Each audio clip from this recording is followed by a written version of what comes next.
আসসালামু আলাইকুম রহমতুল্লাহ। কেমন আছেন সবাই? আশা করি আল্লাহর রহমতে ভালোই আছেন।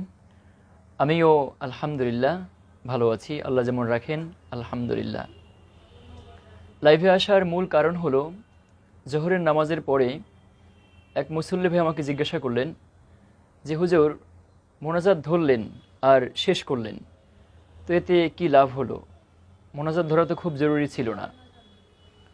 তো আমি তাকে বললাম, প্রথমেই বললাম যে ভুল ধরতে ভুল করা যাবে না।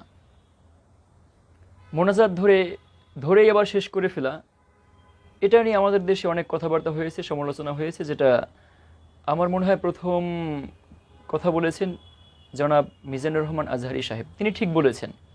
অনেকেই আছেন যে মোনাজাত ধরলেন আর শেষ করে ফেললেন, কিন্তু মাঝখানে কিছুই বললেন না।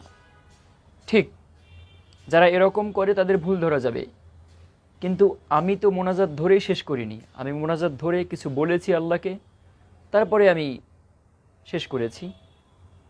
তো মিজানুর রহমান আজহারি সাহেবের অন্ধ ভক্ত হয়ে একজন ইমামকে ভুল ধরা, যে আপনি এটা কেন করছেন, এটা কিন্তু করা যাবে না।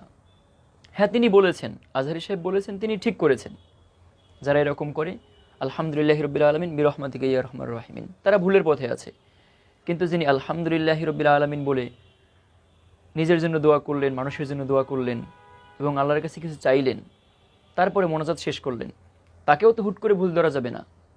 তার ভুলটা তো ধরা যাবে না যে আপনি কেন ভুল করছেন। তো আমরা যখন কারো ভুল ধরি, তখন একটু হিসেব রাখতে হবে যে আমি কি ভুল ধরতে ভুল করছি কিনা। আল্লাহ সবাইকে বোঝার তৌফিক দান করুন। আসসালামু আলাইকুম।